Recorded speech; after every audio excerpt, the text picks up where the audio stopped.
Coming up on our newscast tonight. North Korea demolishes 10 guard posts at the inter-Korean border in the demilitarized zone, a move made as part of an agreement reached by Seoul and Pyongyang during the September summit. South Korea and the U.S. agreed to hold the first meeting of their new working group on Tuesday. The new group's goals include tightening the allies' cooperation and increasing discussions on diplomacy and denuclearization efforts.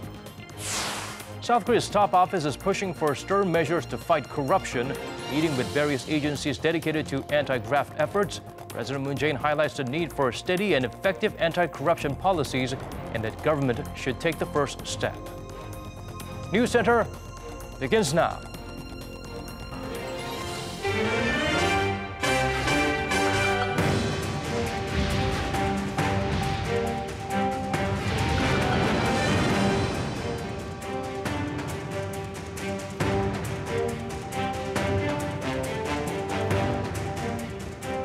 It's 8 p.m. here in Korea, live from our studio in Seoul. This is Arirang News Center. Welcome to our program. I'm Daniel Che. Let's start things off with Pyongyang delivering on part of the two Koreas' military agreement signed in September to reduce tension and prevent accidental clashes. Today, the regime destroyed 10 of its guard posts in the demilitarized zone. Kan Young-woo has our top story. On Tuesday, North Korea blew up 10 guard posts on its side of the demilitarized zone. Seoul's defense ministry says it was informed in advance by North Korea through the military communication channel that it would simultaneously destroy the guard posts with explosives at 3 p.m. Last week, the South Korean army began removing 10 of its own guard posts. On both sides, the guard posts are within 1 kilometer of the military demarcation line. Their destruction was part of the comprehensive military agreement signed by the top military leaders from the two Koreas in September, and they're expected to finish tearing them down by the end of this month. Originally, the deal was for each side to take down 11 guard posts, but the two Koreas agreed to preserve 1 each for its historic and symbolic value. Once the removal of the guard posts is done on both sides, the two Koreas will carry out joint inspections of the demolition next month. South Korea currently has 60 guard posts in the DMZ, while the North has about 160. Kan Young-woo, Arirang News. Now defunct fences and military facilities near South Korea's coast will be taken down by the year 2021 for the benefit of local residents and tourists. The Defense Ministry announced Tuesday that over 280 kilometers of barbed wires no longer in use will be removed and replaced by cutting-edge surveillance equipment. The fences are mostly located on the shores of the West Sea and the East Sea. The ministry also decided to take down more than 8,000 military-related facilities by the year 2021 that are either too old to use or no longer needed. In an official statement, Defense Chief Chung Kyung-do stressed the decisions were made after closely examining the facility's strategic importance. Efforts to discover remains from the Korean War will be strengthened. South Korean ministries involved in such operations held a joint meeting, and 2 separate ceremonies for the fallen soldiers were held today. For details, we turn to our Park Ji-won. Various ministries related to the recovery of remains from the Korean War met Tuesday morning at Seoul's Defense Ministry to ensure the process is carried out efficiently. It was attended by dozens of officials from 15 ministries, including the Defense Ministry, the Welfare Ministry, and the Ministry of Patriots and Veterans Affairs. They discussed pan-governmental measures to work with local governments and health centers to secure DNA samples from people who lost relatives in the war so the dead can be identified. More than 130,000 service members from the Korean War remain unaccounted for, but only 34,000 DNA samples are available. With those plans in the works, the South Korean Army's Capital Corps held a joint farewell ceremony Tuesday morning in Suwon for 4 fallen service members. Their remains were found earlier this year on mountains in Suwon and in Yongin, both in Gyeonggi-do Province. They are presumed to have been killed during Operation Thunderbolt in 1951, a major offensive by U.S.-led UN forces to recapture the capital area of Seoul.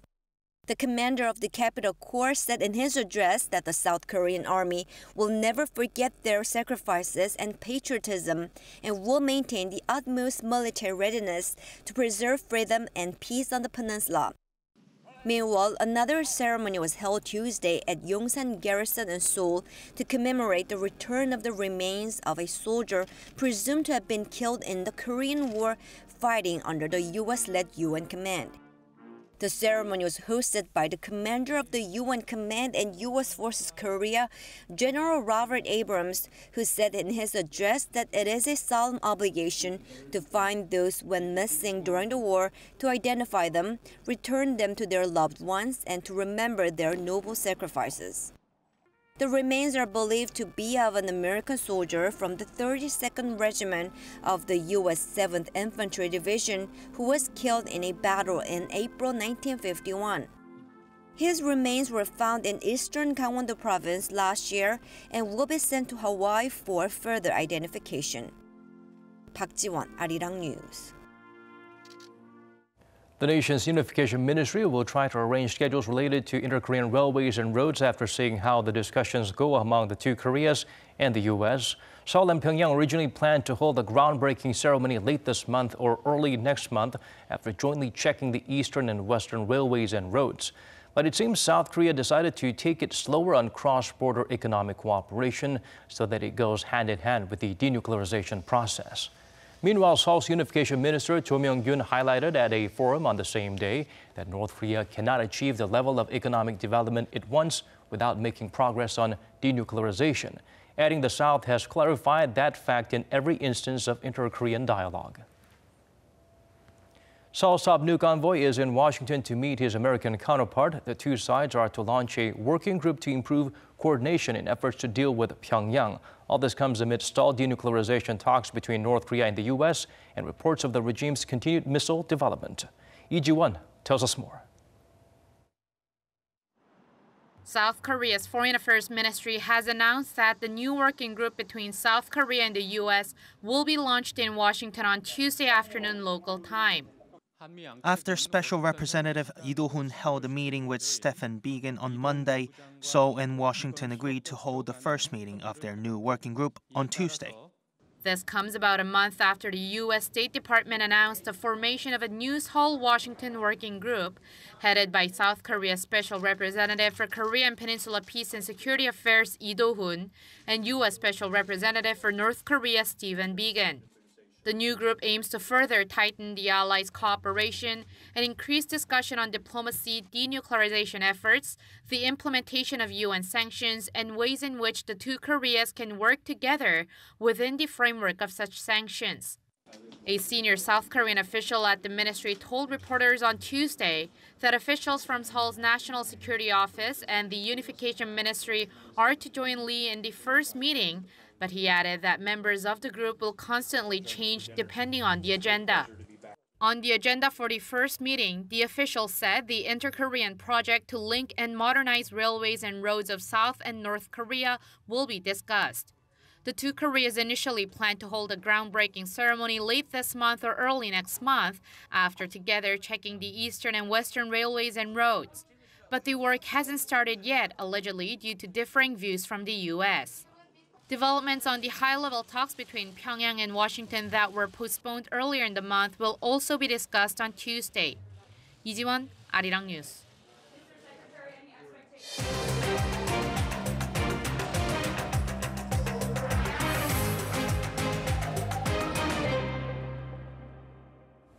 The nation's top office is calling for stronger and more thorough measures against corruption so as to create a just and transparent society. Citing some of the recent scandals such as embezzlement at kindergartens, President Moon Jaein urged related ministries and agencies to focus on tackling the issue. Cha Sang-mi shares with us his remarks. Seoul's top office is pushing for drastic reform of the nation's anti-corruption measures. In meeting Tuesday with the head of Anti-Corruption and Civil Rights Commission, as well as other anti-corruption-related agencies, President Moon Jae-in said the government should take the first step. 반부패를 위한 과감한 개혁을 두려워해서는 안 됩니다. 부패는 크고 작음이 없습니다. 작은 부패라도 피해자의 인생을 바꾸고 대한민국의 운명을 바꾸는 결과를 가져올 수 있습니다. 부패와 맞서기 위해서는 정부부터 깨끗해져야 합니다. It was the third such meeting since President took office. He was briefed about 9 types of corruption and stressed they need to be taken care of properly. Those types include unjust academic admissions and hiring, the abuse of power in the public sector, and graft and embezzlement, such as the unlawful issuance of planning permits, tax evasion, and fraud against the elderly, especially in nursing homes. The president pointed to the recent public anger over corruption at private kindergartens and over power abuse scandals, and he said that when the nation lets up its guard, corruption soon rears its head again. 문재인 정부 5년 동안 강력한 반부패 정책을 시행하고 반부패 국가 청렴한 대한민국을 유산으로 남기자는 각오가 필요합니다. 부패 없는 사회를 위해서는 끊임없는 노력이 필요합니다. He reiterated the need for steady and effective anti-corruption policies that will ultimately lead to a society that is fair and transparent. 차상미, Arirang News. It's only been a couple of days since President Moon Jaein returned from his trip to Southeast Asia. He'll be taking flight again come next Tuesday, an 8-day trip to Argentina, the Czech Republic, and New Zealand. Hwang Ho-jun fills us in on his itinerary. President Moon has a long flight ahead of him. He's heading to South America next week for the first time since his inauguration to take part in the annual G20 summit. From November 27 to December 4th, President Moon Jae-in will attend a Group of 20 summit hosted in Buenos Aires, Argentina. He also plans to visit the Czech Republic and New Zealand during the time as well. Before heading to the city of fair winds, President Moon will go to the Czech Republic on Tuesday for a one-night layover. He's expected to sit down with Czech Prime Minister Andrej Babiš and give some encouragement to Korean nationals and Korean business leaders there. From there, it's on to Buenos Aires, and from November 29th to the 1st of December, he will take part in the G20 summit and many other bilateral meetings with foreign leaders on the sidelines. In fact, the Blue House has said that it's pursuing a possible meeting with U.S. President Donald Trump. Blue House spokesperson Kim Hee-gyum said that with the U.S. considering January for another summit between President Trump and North Korean leader Kim Jong-un, it's likely that President Moon will share with his U.S. counterpart his thoughts and the South Korean government's stance on the matter. While in Buenos Aires, President Moon will hold a bilateral summit with Argentinian President Mauricio Macri, the first summit of its kind in 14 years.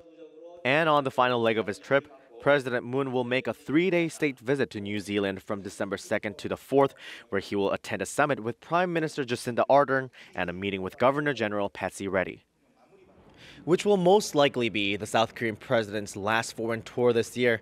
President Moon is expected to pursue international support during those 8 days for improving the relationship between the two Koreas by not only nailing down the second Pyongyang-Washington summit, but also North Korean leader Kim Jong-un's visit to Seoul. Hwang Ho-jun, Arirang News. A UN committee highlighted Japan's reparations to the Korean women forced to serve as sex slaves during World War II are not enough. The Committee on Enforced Disappearances pointed out in a report that it's concerned at the lack of adequate reparations to the victims and regrets Tokyo's position that the issue is resolved finally and irreversibly. It added information including the exact number of victims is not enough and that more research and disclosure needs to be done. A Japanese official to the UN in Geneva argued the report only shows one side of the issue and that Tokyo has lodged a complaint with the Office of the High Commissioner for Human Rights. Mortality rate of mothers and children in North Korea remains high, mainly due to lack of necessary facilities and poor nutrition. Improvements were made in recent years, but according to a South Korean institute, consistent humanitarian support is very much needed. Woo Jung-hee has the full story. Maternal and child health in North Korea is in a critical state, mainly due to a lack of infrastructure and the dire nutrition conditions within the regime. That's according to a report released by South Korea's Institute for Health and Social Affairs. North Korea's maternal mortality rate stood at 82 out of 100,000 women in 2017, up from 77 in 2008. It was due to a lack of medical facilities and transportation, which led to overbleeding and infections after giving birth. Making matters worse, most of these women were undernourished, having spent their childhood and teenage years in the mid-1990s when North Korea experienced a severe famine. North Korea's infant mortality rate in 2017 was 24 out of every 1,000 babies born. That's an improvement compared to previous years thanks to expanded vaccination. But the report says the figure's still high because of widespread parasite infections and diarrhea and respiratory infections due to bad water sanitation. Vaccines are also sometimes ineffective because of poor storage facilities. The report points out, though there has been continuous support from international organizations and civic groups in South Korea, humanitarian support has been too influenced by political factors, and the report calls for consistency. The need for humanitarian and medical support for people in the north has been continuously highlighted. To cooperate in that field, South and North Korea held talks early this month to conduct various health projects. While they first agreed to jointly tackle contagious diseases like tuberculosis and malaria, it's expected projects to establish necessary infrastructure to produce medical and nutritional products in the north will be discussed in the future. Seoul's health ministry says the provision of health and medical support to North Korea on a humanitarian basis is likely to be allowed under international sanctions. Oh Jung-hee, Arirang News. Still no progress in getting affairs in Parliament back to normal. The floor leaders of the five main parties met Tuesday in an attempt to find a middle ground, but there was no breakthrough. The four opposition parties are demanding that the ruling party accept the parliamentary probe into a hiring scandal at a subway operator, in which favors were done for the relatives of current and former workers. The two biggest opposition parties have already announced a boycott of Parliament. The opposition bloc has vowed to push ahead with the probe without the ruling party if it does not make up its mind soon. The ruling party stressed that it would not be too late to wait until the audit agency has finished its own investigation into the matter, but said that the party as a whole must first discuss the issue. What's worrisome is that the deadlock has put deliberations of next year's budget on hold, and the legal deadline to pass it is looming. Last month, producer prices in the nation dipped for the first time in about a year. The Bank of Korea says the production price index, a barometer of future consumer inflation, edged down 0.4% on month in October. The central bank attributed the drop to a sharp fall in agricultural goods prices, down near 10% on month, with the price of lettuce and white radish declining by double digits on higher supply in October, after a relatively low supply due to the heat wave during summer. Prices of industrial goods, electricity and gas remained flat last month. Leaders in government and business from across the region are in Seoul this week for the Boao Forum for Asia. It's being held for the first time outside of China. The attendees spoke in defense of free trade to keep the economy growing. Seoul has the highlights from that session. Held every year in China's Hainan province, the Boao Forum for Asia is committed to promoting regional economic integration and sharing visions on the most pressing issues. Known as the Asian Davos, this is the first time it's been held in another country.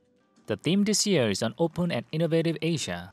It was co-organized this time by the Federation of Korean Industries, a lobby group. The attendees include the South Korean Prime Minister, China's State Councilor, the South Korean Unification Minister, and business leaders from companies like SK and Hyundai Motor. Prime Minister Lee Na-kyun highlighted the importance of open markets and advanced technology. We should open up more markets and take every opportunity to innovate technologically. The forum's chairman, former UN Secretary General Ban Ki-moon, said in the face of global uncertainties prompted by movements against globalization, Asia could overcome them by sticking to the values of free trade and regional cooperation.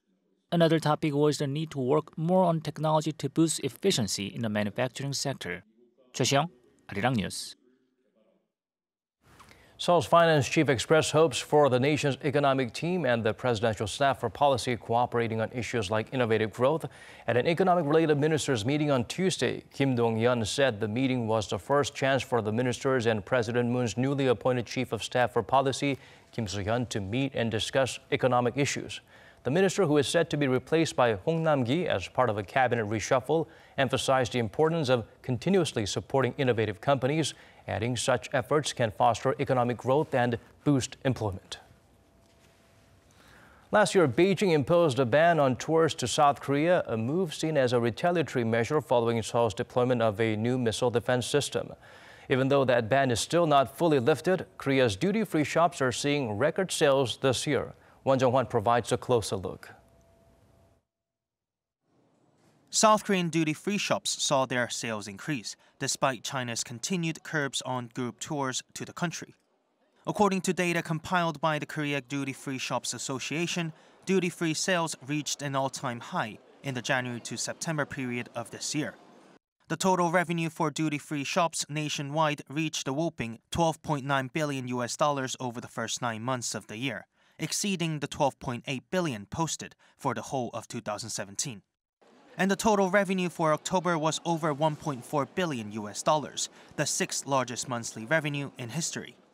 This comes despite industry watchers' concern over the decreasing number of Chinese tourists visiting the country after Beijing banned group tours in retaliation for Seoul's deployment of the THAAD missile system last year. Korea received 2.17 million Chinese visitors in the January to June period, down 3.7% from the first 6 months of 2017.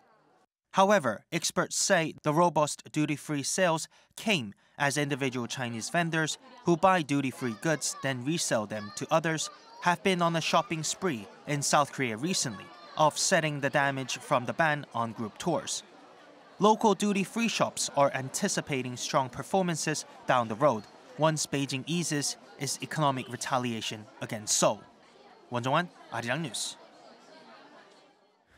Seoul's financial regulator formally asked state prosecutors to launch a criminal probe into the accounting practices of Samsung Biologics, the biopharmaceutical arm of Samsung Group, on Tuesday.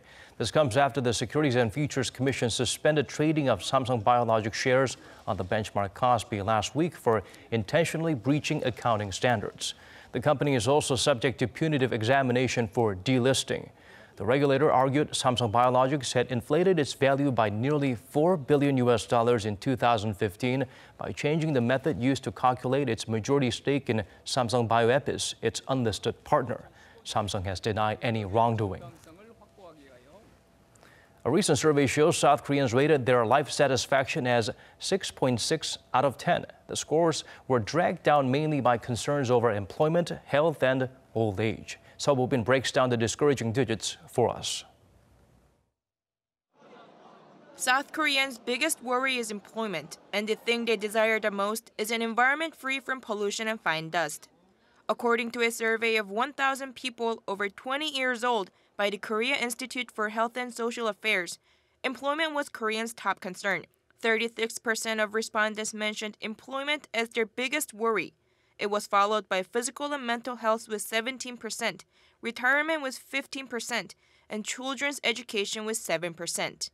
Most respondents in their 30s to 50s said they are preparing or will prepare for old age, while more than 70% of over 50s said they have no ability to prepare for old age. Most South Koreans said they want to live in a pollution-free environment where people don't have to worry about fine dust. The next most common desires were a safe, crime-free society and a society without the worry of hospital expenses. Seo Bo-bin, Arirang News.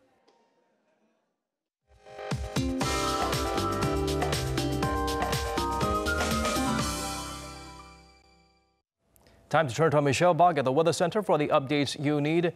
Michelle, I hear rain or even snow is in the forecast. That's right, Daniel. While various cities in the East Asian regions like Beijing and Tokyo are expecting a mild Wednesday afternoon tomorrow, precipitation is in the forecast for the Korean Peninsula. And the rain will mostly amount to somewhere between 5 and 15 millimeters, but some parts of Gangwon province may even see snow of 1 to 5 centimeters.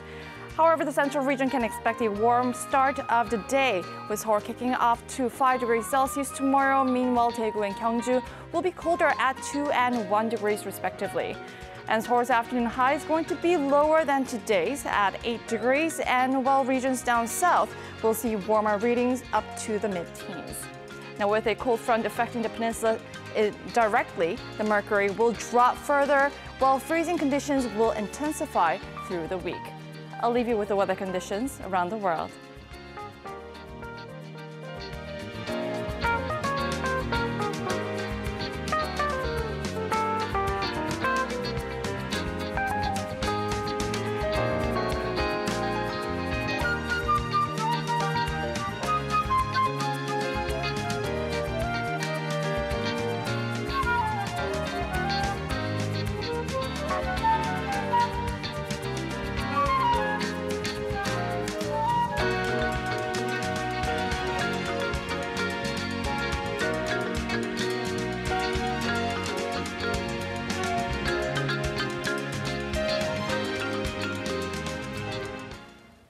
That's all we could squeeze into tonight's edition of Arirang News Center. As always, thank you for watching.